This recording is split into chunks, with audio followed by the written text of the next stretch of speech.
Christopher, and thank you to everyone for being here today, committee members, guests. Today's meeting of the Arts and Economy Committee will focus on discussing tax increment financing as it pertains to economic development. I have invited 3 guests here today from community-based organizations to share their perspectives and experiences with TIFs, or tax increment financing, as a tool for economic development. These groups are Unite Here, Imagine Black, and Apano. I chose these groups, and before I invite them up, I just want to just give a little preamble here and frame our discussion today. I chose these groups because they hold a range of nuanced positions of TIFs and for their history of critical engagement with the topic of anti-displacement, and for their thinking on how to use them to democratically invest in historically underserved communities. So it's not an anti-TIF, it's not a pro-TIF presentation, it's a discussion on how to use this very important tool for our communities. I want to acknowledge that today's committee meeting represents a departure from historical practice, where the far side of this dais is usually occupied by a bureau or other institution of power that delivers information to City Council for consideration. In that model, groups that do not have that same access to institutional power are afforded a few minutes of public testimony to make their voices heard, but are otherwise not invited directly into conversation with City Council or committees of that body. To be sure, this committee will continue to provide our bureaus a space to brief and inform policy, but today we're going to uplift some community voices directly. By turning the table and bringing experts on the lived experiences of their communities into the center, I hope to demonstrate the potential for our participatory democracy building via our new committee system. The last council established 6 new TIF districts that will encumber billions of dollars in property tax revenue starting next fiscal year. I hope that this committee and the public following along views this conversation as an opportunity to broaden our awareness of how TIF as an economic development tool presents both challenges and also opportunities that we can engage with democratically and transparently. So with that, clerk, can you please read the first item? Item 1, tax increment financing. Thank you. May I have Unite Oregon approach the dais, please? Very slowly, yes.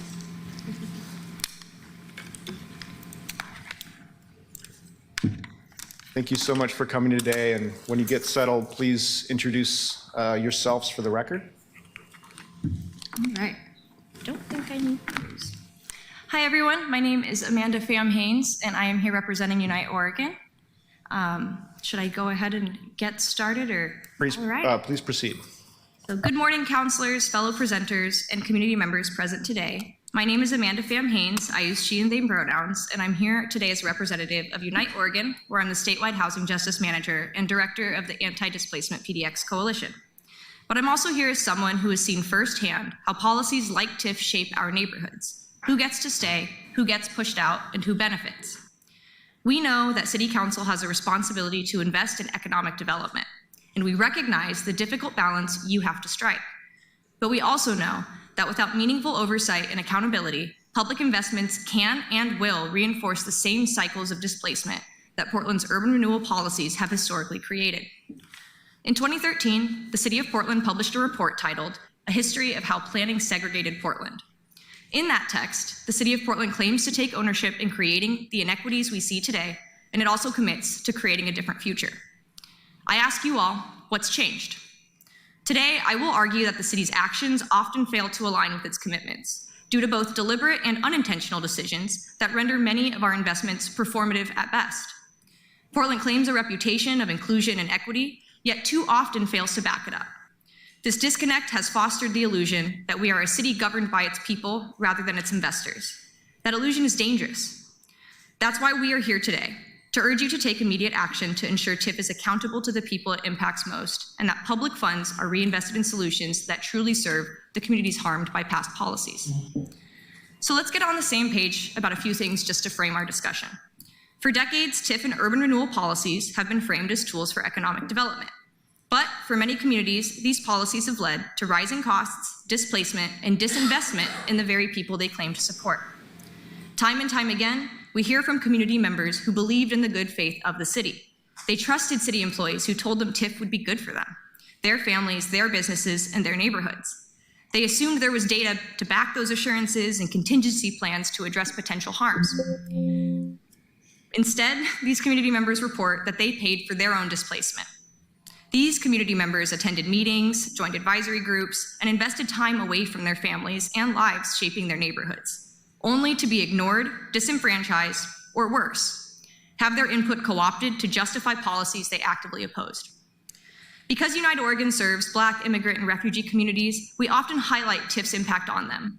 But let's be very clear, TIF isn't helping other working class families either. White working class residents also face rising rents, higher property taxes, and displacement, not due to natural economic forces, but because public policy has prioritized investor profits over people's abilities to stay in their homes. We are not here to argue against investment or growth. We are here to demand that public money serves the public, especially those most impacted by past and present harms. And again, to be clear, this is a conversation about systems, not individuals. It's easy to personalize critiques of government policy, but the reality is that TIF's failures are structural. Many people working within these systems are also our community members. But today, we are here as representatives of institutions with varying degrees of power, and it is our responsibility to wield that power with authenticity, intention, and integrity. Our job is to authentically and passionately represent the interests of our community members who do not feel seen, heard, or prioritized by our local government. And when public institutions fail to serve the people they are meant to, it's not only fair, but necessary to demand change. Now that we've established why this conversation matters, let's break down how TIF actually works and why so many people struggle to understand it in the first place.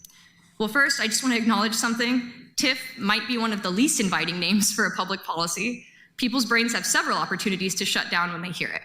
Tax, increment, financing. None of those words feel particularly accessible. I know that for me, after 2 years of trying to wrap my head around this subject, I kept facing the same hurdle over and over. I told myself what I had heard many others say. I just don't understand TIF because I'm not technical enough or smart enough. And despite having a legal education, I still struggled to grasp how TIF actually worked. It felt out of reach. This confusion isn't just an inconvenience, it silences people. When policies are inaccessible, communities don't feel qualified to challenge them. And when they do, they're often dismissed as misinformed. Even the law itself is misleading. The relevant statute is still titled Urban Renewal and only mentions tax increment 6 times. A resident trying to research TIF may never find the right information because it's buried in outdated and unclear language. You may recall when Councillor Dunphy asked Prosper Portland where their TIF authority came from, they cited ORS, or Oregon Revised Statute 457. The very statute still labeled Urban Renewal. This reinforces that lack of transparency. If you Google tax increment, TIF, Oregon, taxes, you may never land on the right statute. Prosper Portland claims that the information is available, but in practice, it is difficult, if not impossible, for the public to access. Also, it is not the job of community members or even CBOs to decode the city's financial tools. We do it every day because we have to. If we don't, who will? But it is the city's responsibility to communicate clearly and make sure that people can access this information. And while this council may have the capacity to fully understand TIF, I ask, could you explain TIF accessibly to your neighbor?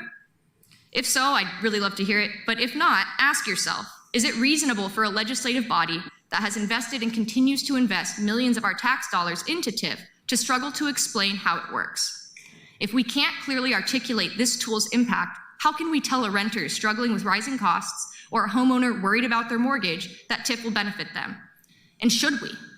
Are we giving people full information they need to make an informed decision, or just enough to lead them toward a decision already predetermined by city agencies? So again, what is TIF? At its core, TIF is a public financing tool that some cities use to fund development in designated areas. The idea is that by investing in infrastructure and attracting developers, property values within the area will rise over time. As those values increase, so do property taxes. But instead of that added tax revenue going into the city's general fund for essential public services like schools, parks, or emergency response, it's redirected back into the designated TIF district to fund more development projects. In theory, TIF promotes growth without raising taxes. But in practice, it's just urban renewal by another name, using the same steps and causing the same harm. What I mean by that is urban renewal and TIF both have steps, like that you have to go through to designate a certain area as a TIF district. The process starts with declaring an area blighted. That word might sound neutral, but it has been used for decades to justify disinvestment in communities, and especially communities of color.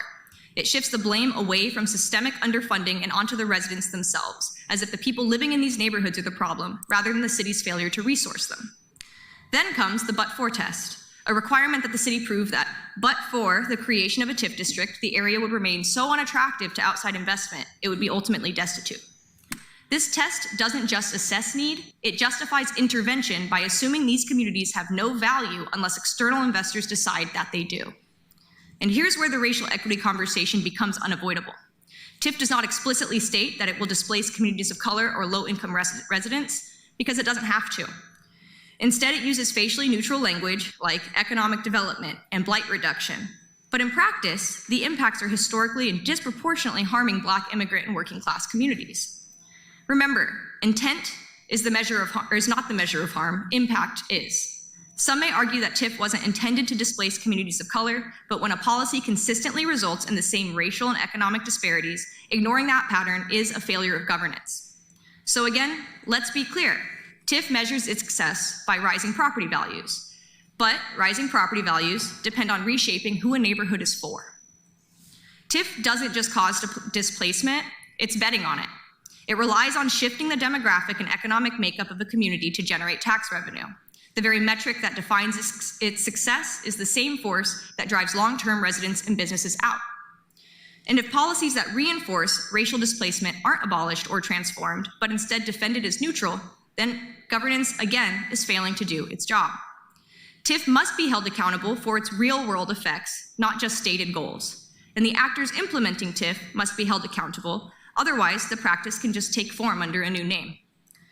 So when we talk about TIF as a modern financing tool, let's be honest, it's just urban renewal by a new name, following the same steps that history has shown lead to the very impacts it claims to solve.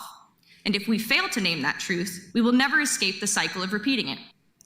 Portland's history with TIF is not a story of economic development, it is a story of erasure. Decades of urban renewal projects, funded in large part through TIF, have repeatedly targeted historically Black neighborhoods, displacing families, businesses, and cultural hubs under the banner of progress. Albina, for example, once home to the vast majority of Portland's Black population, has been reshaped by projects that promise revitalization, but ultimately pushed out the very communities who lived there.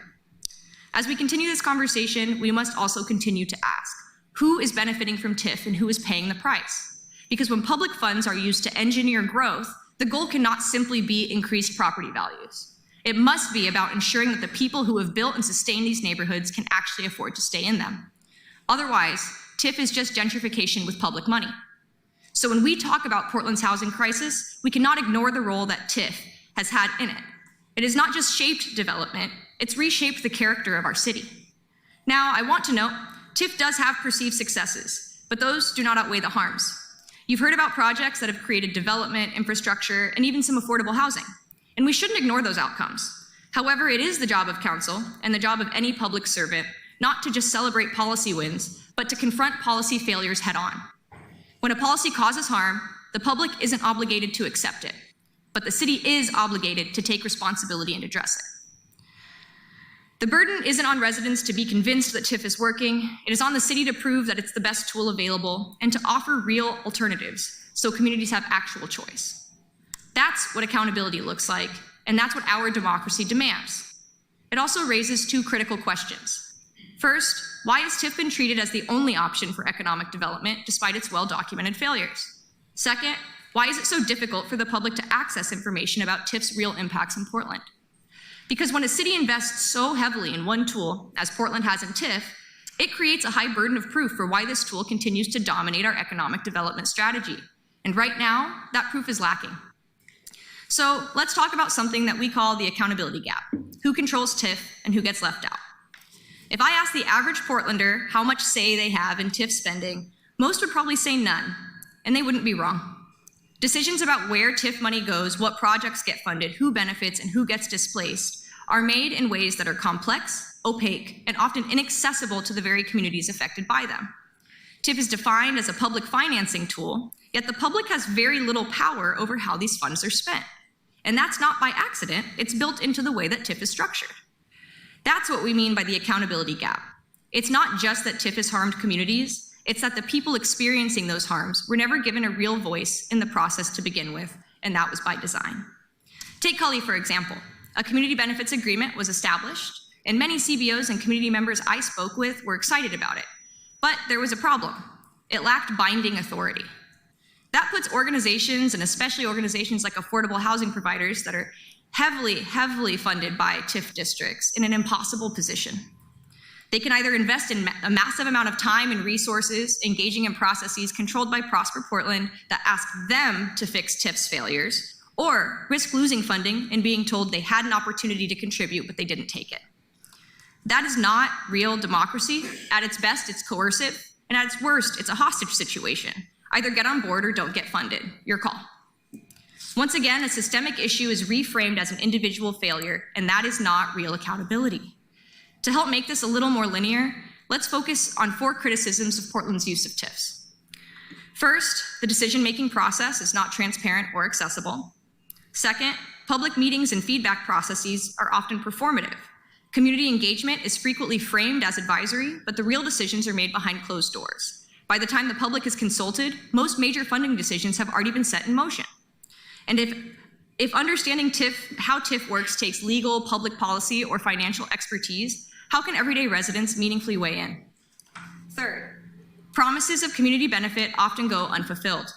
Over the years, TIF districts have promised affordable housing, anti-displacement protections, and economic opportunities for historically marginalized communities. But time and time again, those promises have fallen short. For example, the Interstate Corridor urban renewal area was supposed to include significant affordable housing investments for Black residents displaced by past urban renewal. But many of the promised units never materialized. There's little accountability when TIF projects don't deliver. If a developer takes advantage of TIF incentives but doesn't follow through on affordability commitments, what's the enforcement mechanism? I implore this body to research that question. Fourth, the public can't directly influence how TIF funds are spent. Unlike general tax dollars, TIF dollars are locked into specific districts and controlled by urban renewal agencies. This means that even when urgent public needs arise, like a worsening housing crisis, the city has limited flexibility to redirect TIF funds toward real community priorities. Instead of a democratic control, we have a system where developers and city agencies hold disproportionate power over public tax dollars. And once a TIF district is created, it lives for decades. I believe ours are around 30 years. Meaning that the decisions made today will shape Portland's landscape for generations, whether or not they serve the public interest. So, if you're still with me, you might be asking, what would real accountability look like? Well, if the problem is that TIF operates without real public accountability, then the solution has to be giving the public real power over how these funds are used. That means enforceable community benefits agreements with real consequences for developers and agencies that fail to deliver, a transparent public decision-making process that gives communities real control over TIF spending without shifting the blame onto them. An end to TIF is a blank check for developers and ensuring the public funds serve the public good, not private profit. And a city council that takes a stand against displacement, one that sets clear standards requiring developers to take responsibility for the impacts of their projects. Developers should be required to invest their time, their dollars, and their expertise into proactively assessing displacement risks, and more importantly, demonstrating exactly how they will ensure community stability in the areas that they're profiting from. The burden should not be on the public to prove harm, it should be on the developers to prove they are preventing it. In closing, TIF isn't just a policy choice, it's a question of who Portland's government is accountable to. Right now, TIF defines success as rising property values, the very force driving displacement. So when we celebrate the success of a TIF, are we also celebrating displacement? And if displacement is the outcome, then who exactly is the tool working for? The rationale for TIF districts is often based on hypothetical economic growth, on projections, promises, and models that serve investors. But what I've spoken about today is not hypothetical. The harms of displacement are not projections, they are lived realities. The people forced out of their communities are not data points, they're our neighbors. They are the families, workers, and small business owners who trusted that public investment would mean stability, not upheaval. This is not just about history, it's about what happens next. The choices made in spaces like this one today will determine whether Portland invests in people, not just property. It's time to set a new standard, one where serving the people justly is prioritized over speculative economic development. Justice and investment cannot be viewed as competing interests. They must be tied to real community-centered priorities. We cannot pretend not to see what is right in front of us. And while most of us here today do not have the power to make policy, you do.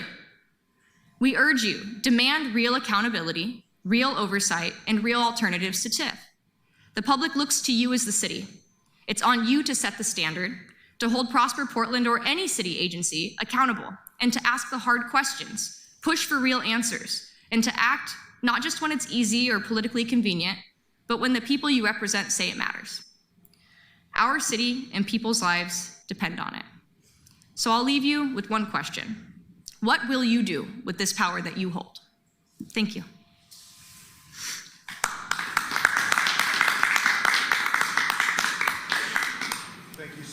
Thank you so much for the presentation, Amanda. And while it's an exciting presentation, I would say our rules of decorum would suggest please don't clap audibly.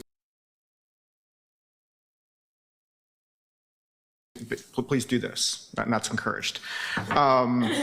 So we have time, colleagues, for questions of our presenter.